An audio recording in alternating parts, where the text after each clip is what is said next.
just have to bear with me. Thank you, everyone. I can see Super Cover Nigeria has joined. Thank you. The topic today is about balancing the humanitarian aspect of medicine. Do we need to run a prolific medical practice, or the humanitarian aspect is quite important? Today, we're going to be talking with Dr. Oluwatosin Benjamin Olowo-Jebutu. He is a surgeon of over 12 years experience from the University of Lagos.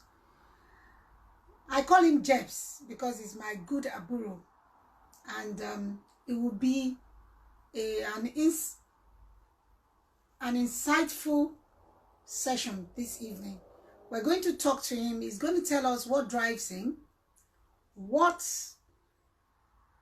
are the obstacles and the challenges that he has come across since he started his practice and he has decided to be helping women. We call him the doctor that loves women, the women doctor. So I don't seem to be able to see him in the house. Can somebody let me know if they have spoken to him today?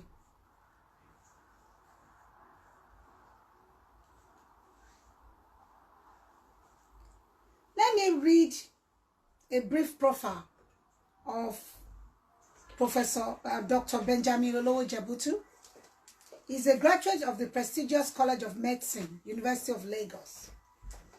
He has his postgraduate training in family medicine from the National Postgraduate Medical College of Nigeria, with special interest in maternal and child health. He is a skilled surgeon with over 12 years experience who has worked successfully in several communities in West Africa. Under his foundation, Benjamin Olowo-Jebutu Foundation, over 2,000 free surgeries has been performed in 12 states in Nigeria for folks suffering from fibroids, hernias, lipomas, and breast lumps. He is the medical director and CEO of Twinex Medical Center and executive director, lead surgeon of the BOF Love Team. Dr. Olowo-Jebutu is anti-rape and domestic abuse campaigner and a member of the Men Against Rape project. There is a saying that Jebs say all the time. He says, love wins. This is a gentleman that is truly and fully committed to humanity service. And he has done so much, and tonight is going to tell us his stories.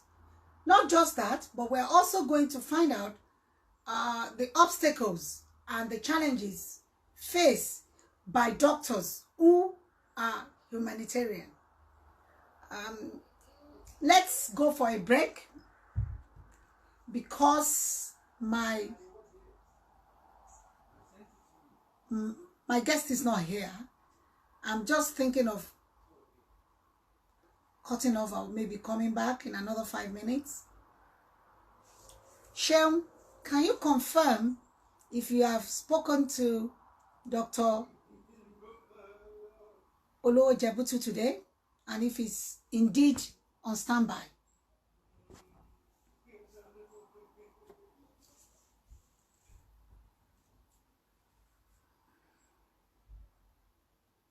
Thank you, Ms.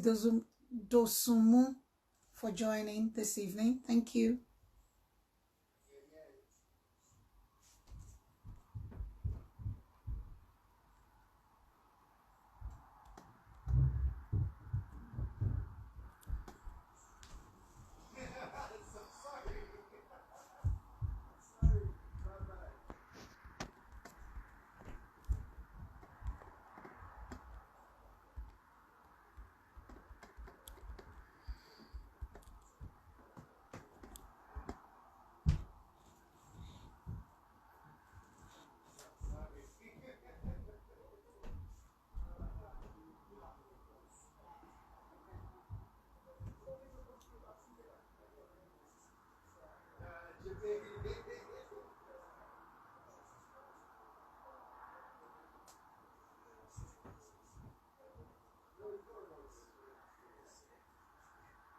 I think I'm going to have to end this video for a moment because my guest is not in the house, and I will come back in 5 minutes. Thank you. Please stay.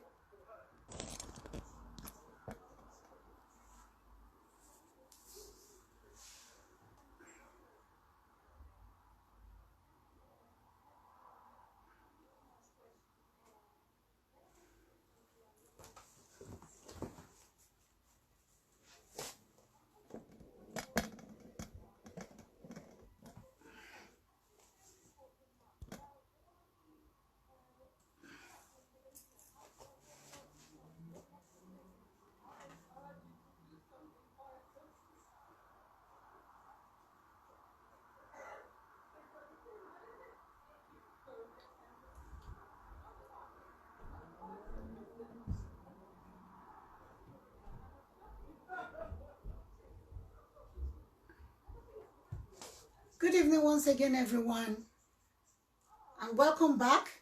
I've been able to confirm that my guest is indeed ready for us in the house. Okay, that's Jebs. Hello, sweetie. Yes, that's the love of my life, Jebs Mancini.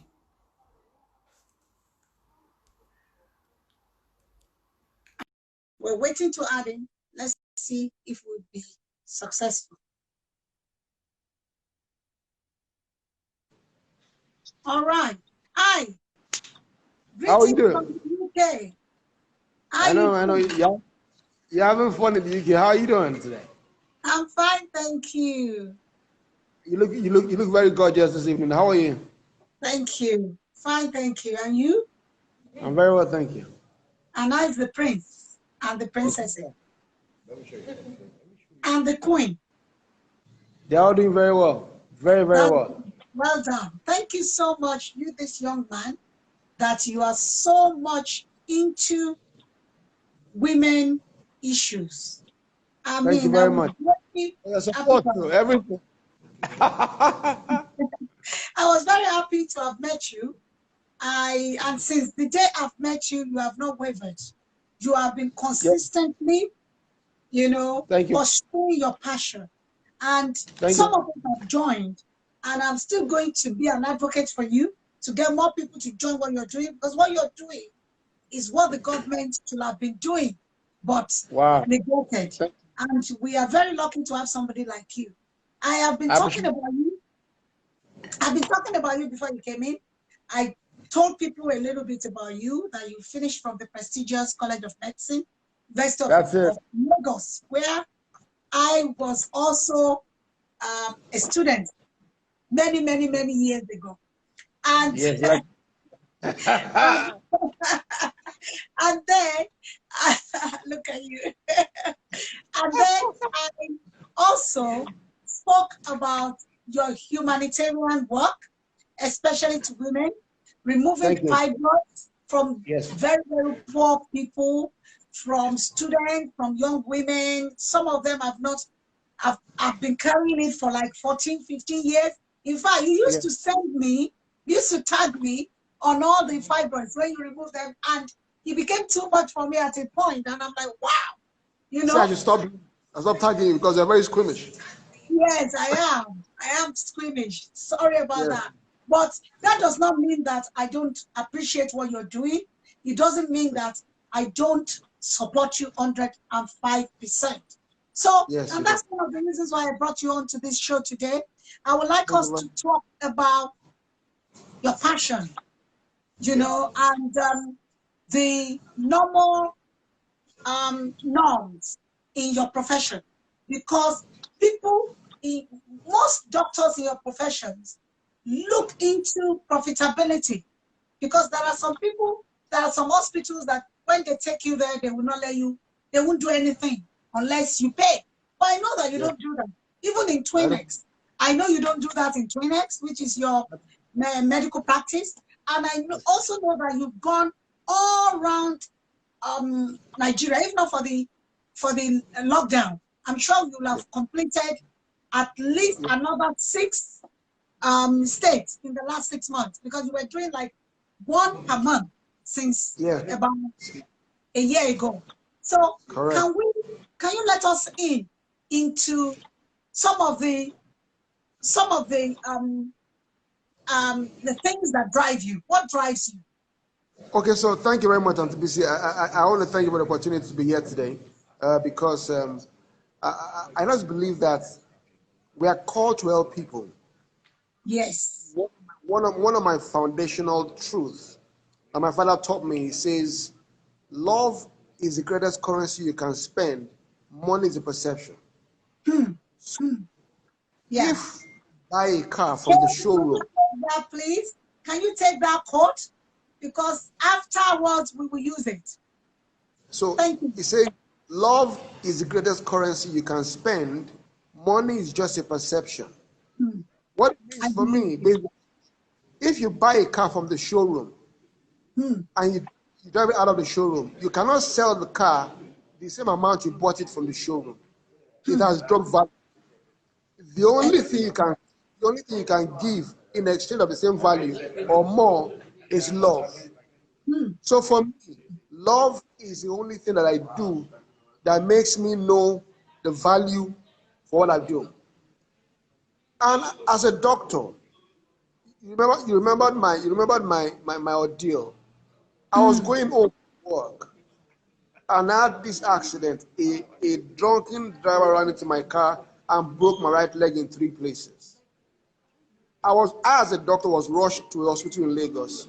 Wow. And I was left on the floor for 4 hours. Nobody attended to me.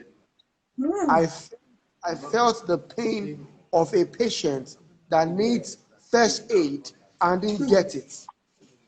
So in the midst of that squalor, of that pain, of that quagmire, God told me clearly that, Benjamin, you must turn your pain to passion.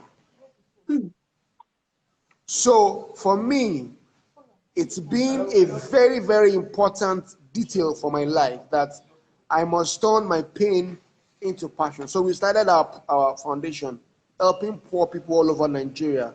We've done over 3,000 free surgeries in 13 states in Nigeria. That's what we've done. Helping women, helping men. Especially when you see a woman carrying fiber for 20 years, no money to do it, 15 years, 15 kg, 20 kg, and you take out the mass, the joy it gives to us as a foundation.